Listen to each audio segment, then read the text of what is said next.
Hello दोस्तों, कैसे हो आप सभी। आज की शुरुआत होती है बाबा नीम करोली महाराज जी के दर्शन से। सुबह 4:30 बजे जिम खोलता हूँ मैं, उसके बाद योगा कराता हूँ। और ये देखो, ये एडवांस हम प्रैक्टिस कर रहे हैं धनुरासन की।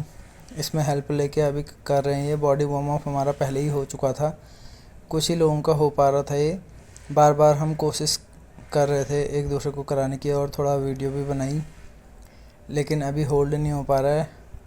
और ऐसे ही रोज़ अगर इस चीज़ का अभ्यास करें, या किसी भी आसन का, किसी भी कठिन आसन का रोज़ अभ्यास करने पर ही वो आते हैं। किसी भी आसन में ज़ोर ज़बरदस्ती नहीं करनी चाहिए। लेकिन अगर नहीं हो रहा है तो उसका बॉडी वार्म अप होना बहुत ज़रूरी है। आप बिना बॉडी वार्म अप करे ऐसे देख कर कभी ट्राई मत करना। और ये देखो, अंकल हमारे उतना एडवांस तो नहीं कर पाते हैं, लेकिन फिर भी कोशिश कर लेते हैं। क्लास लेने के बाद मैं चले जाता हूँ बाहर। अपने डॉग को मल्टीविटामिन की टैबलेट देने के बाद इन दोनों को मैं घुमाता हूँ। मल्टीविटामिन और स्किन कोड दोनों की टैबलेट देता हूँ मैं। उसके बाद फिर मैं घर चले जाता हूँ। घर जाके देखो, सभी अपनी मुर्गियों को दाना पानी दे दिया होता है मैंने। और ये सब देखो कैसे खा रहे हैं। और उसके बाद मैं इनको दाना पानी देने के बाद सीधे घर चले जाता हूँ, जहाँ मैं अपने बेटे के संग ब्लॉग बना के उसको थोड़ा नाश्ता कराता हूँ। और इसी बहाने वो थोड़ा बहुत नाश्ता कर लेता है। आज इसके लिए कुछ स्पेशल डिश बनी होती है। और ये बात बात पर लाइक करें बोलता है। हेलो गाइस बोलो। Hello guys.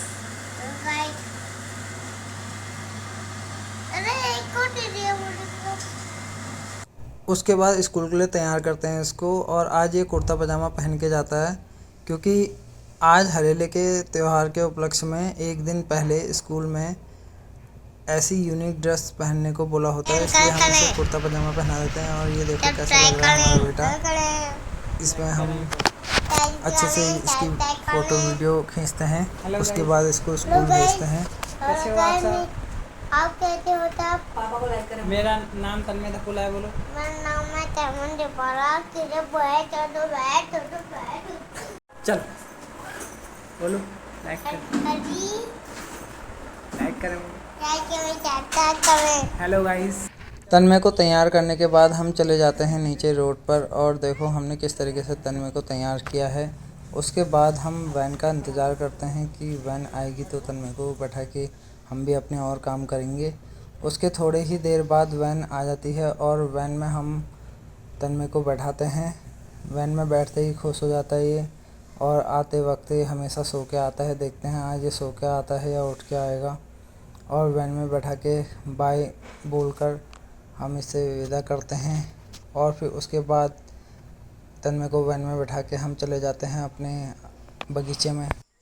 और अगर आपको ये देखना है कि आप फिट हैं या नहीं, आप किसी भी पेड़ में चढ़ के देखिए। अगर आप इजीली उस पेड़ में चढ़ जा रहे हैं तो आप ये समझिए कि आप पूरी तरीके से फिट हैं। जिस तरीके से मैं चढ़ रहा हूँ, मैं ऊपर चढ़ के आज सारे आम गिरा देता हूँ, क्योंकि बहुत सारे आम हमारे तोते खा जा रहे थे, तो इसलिए आज बचे हुए सारे आम मैंने गिरा दिए थे नीचे।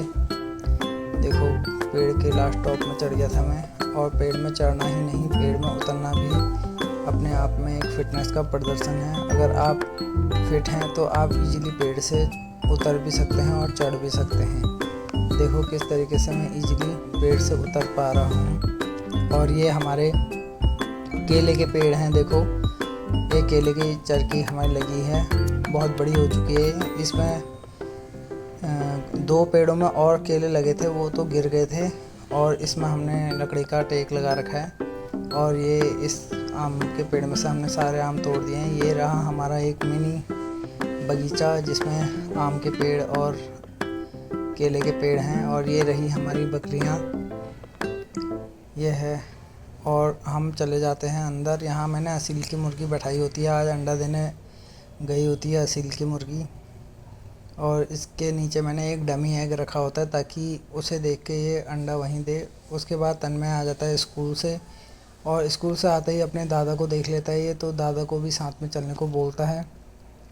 और फिर दादा के संग बहुत देर तक टाइम स्पेंड करता है। दादा को बहुत अच्छा मानता है ये, और पीछे भी देख रहा होता है कि दादा आ रहे हैं या नहीं आ रहे हैं। फिर 3:30 बजे मैं अपनी मुर्गियों को हरा चारा और गेहूँ दे देता हूँ।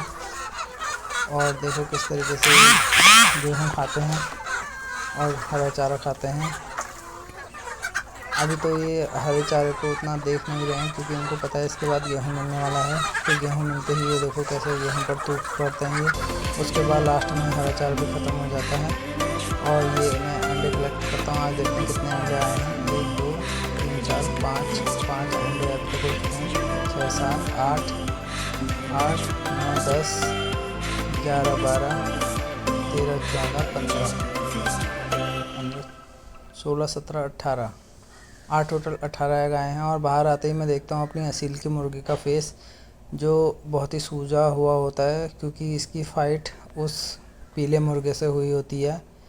ये हमारी बहुत ख़तरनाक मुर्गी है। देखो उस मुर्गे से भी भिड़ जाती है, लेकिन इन दोनों की लड़ाई के बीच में ये हमारा बड़ा वाला मुर्गा आ जाता है। और ये सही बात है क्योंकि अगर वो लड़ते रहेंगे तो नुकसान मेरा ही होना है। तो बड़े वाले मुर्गे की वजह से ये दोनों नहीं लड़ रहे थे। उसके बाद फिर भी ये लड़ने की कोशिश करते हैं। देखो मुर्गी किस तरीके से जा रही है मुर्गे के पास, लेकिन बड़ा मुर्गा वहीं पर ही है तो वो इन दोनों को लड़ने नहीं देगा। ये एक अच्छी बात है। और मैं भी थोड़ी देर इनका इंतज़ार करता हूँ कहीं ये लड़े ना करके। उसके बाद मैं अपने बगीचे में जाता हूँ और जो सुबह मैंने केले की चरखी आपको दिखाई थी, देखो आप सब फॉलोवर की नज़र लगी और ये केले की चरखी टूट गई। और कोई बात नहीं, अब ये केले भी बड़े हो चुके हैं। अगर इनको मैं काट के अंदर रख दूँगा तो ये वैसे ही पक जाएंगे। तो अभी थोड़ी देर में मैं दरांती लेके इनको काटूँगा। पहले मैं अपने अंडे की कैरेट घर ले जाता हूँ। घर ले जाने के बाद मैं दोबारा दरांती लेके यहाँ पहुँच जाता हूँ। और यहाँ ये देखो ये बकरा पहले से ही केले के पत्ते खा रहा होता है और ये सोचता है कि मैं भी इसको कुछ खाने के लिए दूँगा, लेकिन मैं तो केले की चरखी काटने आया होता हूँ। उसके बाद मैं केले की चरखी काट के इस तरीके से कंधे में रख के ले जाता हूँ। बहुत भारी हो रही होती है ये।